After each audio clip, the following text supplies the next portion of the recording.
ہمارے پاس جب لوگ آتے ہیں اور وہ داخل طریقت ہوتے ہیں تو ہم جو بنیادی چیزیں ان کو بتاتے ہیں تو ان میں سے ایک چیز یہ لازمی بتاتے ہیں کہ رزق پاک نہیں ہوگا تو باطن روشن نہیں ہوگا. یہ بنیادی بات ہے. اگر رزق پاک نہیں ہے تو میرے حضور نے ارشاد فرمایا کہ ایک بندہ سفر کر کے کعبۃ اللہ کے صحن میں پہنچتا ہے اور کعبے کے پردوں کو تھام رہا ہے, وہ یمد یدیہ, اور لمبے لمبے ہاتھ کر کے کہتا ہے اے اللہ, لیکن اس کا کھانا حرام ہے, اس کا پینا حرام ہے, اس کا لباس حرام ہے, وہ غزیہ بالحرام, اس کو غذا حرام سے دی گئی ہے. میرے حضور نے فرمایا اس کی کوئی دعا قبول نہیں ہوگی. سفر کیا, جنگل پہاڑ کاٹے, سمندروں کو پاٹ کر کے آگے گیا, ہواؤں کے کلیجے چیر کے آگے بڑھا, مہینوں کی مسافتیں طے کر کے گیا اور کعبۃ اللہ کے سامنے کھڑا ہے, سین حرم میں مطاف میں کھڑا ہے, لیکن اس کا جسم حرام سے پلا ہے. اس نے جو پہنا ہے اس لباس کا تانا یا بانا حرام کا ہے, اس کو غذا حرام کی دی گئی ہے, اس نے پیا حرام کا ہے, اس نے کھایا حرام کا ہے, تو پھر اس کا یہ سارا سفر رائے گاہ چلا جائے گا, اس کو کچھ نصیب نہیں ہوگا.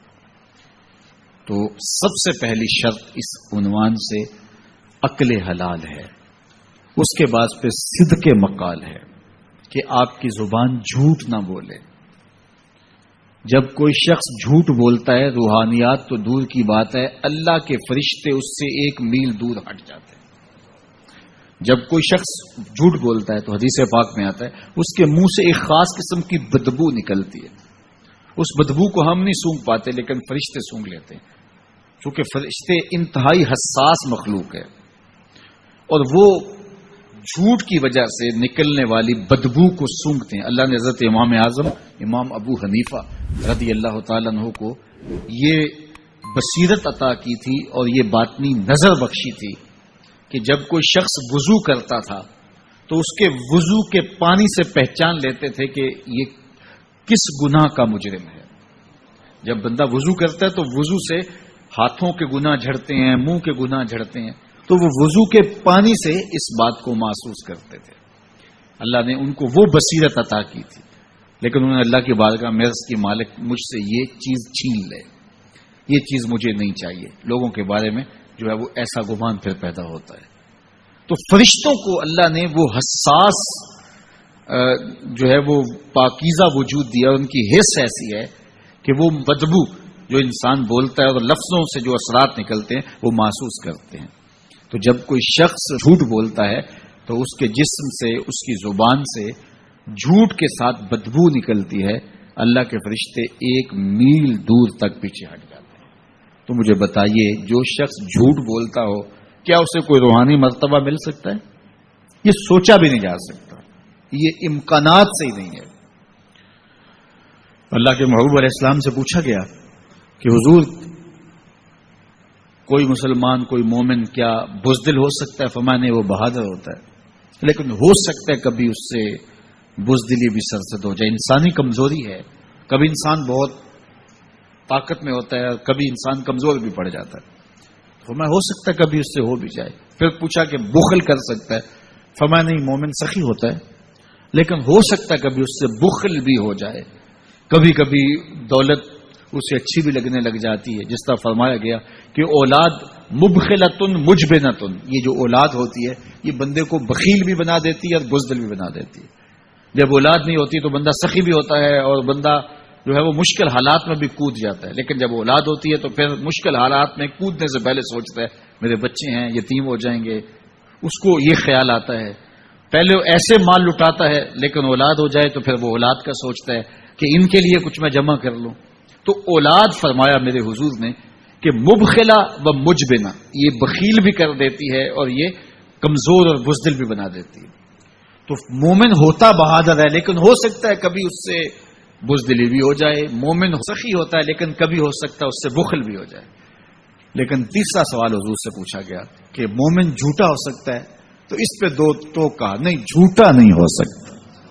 یہ نہیں ہو سکتا کہ مومن ہو اور جھوٹا ہو, وہ سچ بولنے والا ہوگا. تو عقل حلال اور صدق مقال, یہ 2 خوبیاں جو ہیں یہ اہل اللہ کا ترائے امتیاز ہے اور یہ مجھے اور آپ کو اختیار کرنی چاہیے. حضرت خلیل اللہ جب وادی غیر ذی زرع میں سیدہ ہاجرہ اور ان کے معصوم نونہال کو چھوڑ کر کے جانے لگے. ایسی وادی جہاں حیوانی وجود بھی نہیں تھا، نباتات بھی نہیں پائے جاتے تھے، پانی کا ایک قطرہ بھی دستیاب نہیں تھا. کالے سیاہ محیط پہاڑ جیسے فولاد پگھلا کے ڈال دیا ہو. وہ وادی جہاں دن کو بھی خوف آئے، وہاں حضرت ہاجرہ نے راتیں بھی گزاری. کتنا دردناک لمحہ تھا. جب سحری کا وقت ہوا، حضرت خلیل اللہ دعائیں دے کے رخصت ہونے لگے. حضرت ہاجرہ سلام اللہ نے آگے بڑھ کے اپنے شوہر نامدار کا دامن پکڑ لیا.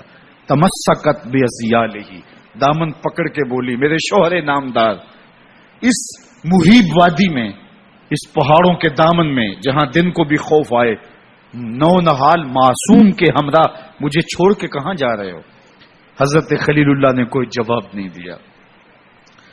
پھر قدم اٹھایا تو زوجہ نے پھر دامن پکڑا، پھر وہی سوال، پھر کوئی جواب نہیں آیا. تیسری مرتبہ دامن پکڑا، خلیل اللہ کی جانب سے کوئی جواب نہیں آیا. تو خاتون خود بولی، کیا اللہ کا حکم تو نہیں؟ تو حضرت خلیل اللہ نے کہا، نعم، ہاں اسی کا حکم ہے. حضرت ہاجرہ نے دامن چھوڑ دیا، کہا جائیے، خیر سے جائیے، اگر اس کا حکم ہے وہ ہمیں ضائع نہیں ہونے دے گا. جہاں دن نہیں گزارے جا سکتے تھے، پھر اس خاتون نے وہاں راتیں بھی کاٹی. وہ وادی جس میں وحشت بھی قدم رکھتی تھی ڈر ڈر کے، جہاں پھرتے تھے آوارہ تھپیڑے بادے سر سر کے، جہاں پر گھاس اگتی ہے، جہاں نہ پھول کھلتے ہیں، مگر وہ سرزمین ہے، آسماں بھی جھک کے ملتے ہیں. اپنی پاک باز بیوی اور نونہال بیٹے کو چھوڑ کے حضرت خلیل اللہ دعائیں دے کے رخصت ہو گئے. تھوڑا سا توشہ تھا، 2-1 دن کے بعد ختم ہو گیا. پھر ماں کی چھاتی سے دودھ بھی خشک ہو گیا.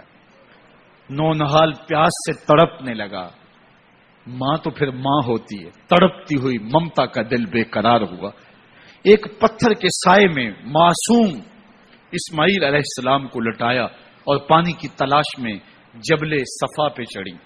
اطراف میں آسمانوں کی طرف دیکھا، کہیں کوئی پرندے اڑتے دکھائی دیں اور پانی کا نشان ملے اور میں وہاں سے بیٹے کے لیے 2 بوند لے آؤں، لیکن کچھ دکھائی نہیں دیا. تا حد نظر پھیلا ہوا آسمان ہی آسمان ہے اور پہاڑی پہاڑ نیچے دکھائی دیتے ہیں. پھر مروا پہ آئیں، درمیان میں نشیبی جگہ تھی، وہاں بیٹے کا من موہنا چہرہ دکھائی نہیں دیتا تھا. دوڑ کے گزری اور جا کے صفا پہ گھوم کے دیکھا، کچھ نظر نہیں آیا. ادھر بھی دیکھ لیا، ادھر بھی دیکھ لیا، لیکن ماں تھی. پھر دوبارہ صفا پہ آئی، صفا پہ دیکھا، کچھ دکھائی نہیں دیا. پھر تڑپ کے مروا پہ آئی، وہاں پھر دیکھا، کچھ دکھائی نہیں دیا. پھر صفا پہ آئی، کبھی صفا پہ کبھی مروا پہ. تڑپتی ہوئی ماں کی ممتا، بے قرار دل. ادھر پانی کی پیاس سے تڑپتا ہوا معصوم اسماعیل پتھر کی اوٹ میں.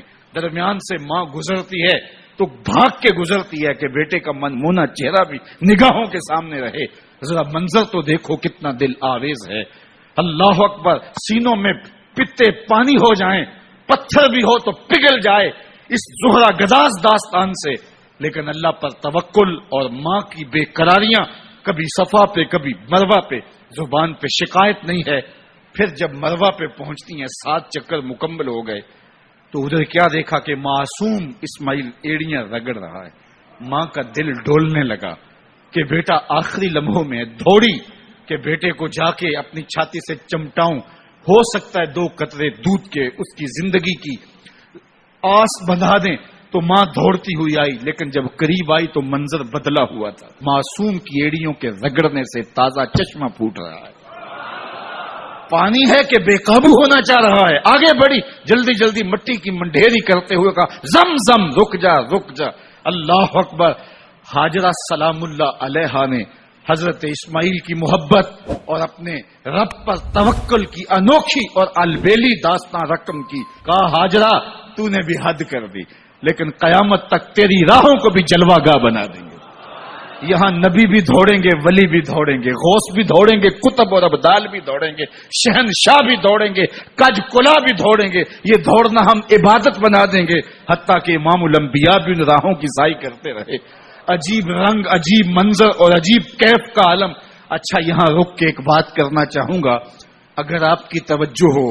جہاں حضرت ہاجرہ دوڑی اور ان کے مبارک قدم وہاں لگے اور لگ کے ہٹ گئے، عارضی نسبت ہے، مستقل نسبت نہیں ہے. جہاں ان کے قدم لگ کے ہٹ گئے وہ جگہ تو جلوہ گاہ بن گئی، اور جہاں حضور خود جلوہ فرما ہیں وہ گنبد خضرا جلوہ گاہ کیوں نہیں ہو سکتا ہے؟ اب یہ پانی جہاں حضرت اسماعیل کے قدم لگے، یہ پانی دنیا کا عظیم ترین پانی ہے، اور پھر اس کا پروٹوکول یہ ہے اس کو کھڑے ہو کے پیا جاتا ہے۔ یار یہاں بھی رک کے ایک بات کہہ دوں، حضرت اسماعیل کے قدموں کو چھونے والے پانی کا پروٹوکول ہے کہ اس کے لیے کھڑے ہو جائیں، اور حضرت اسماعیل مسجد اقصی میں جس کے پیچھے کھڑے ہو کے نماز پڑھتے ہیں اس امام کے لیے کھڑے ہو کے مصطفیٰ جان رحمت پہ لاکھوں سلام پڑھ لیں تو اس میں شرک کہاں سے آ جائے گا؟ تو یہ تکریم ہے، یہ عزت ہے اس پانی کی کہ اس نے حضرت ذبیح اللہ کے قدم چھوئے ہیں۔ تو یہ سارا حج اللہ اکبر ہمیں ہمارے ماضی سے جوڑتا ہے۔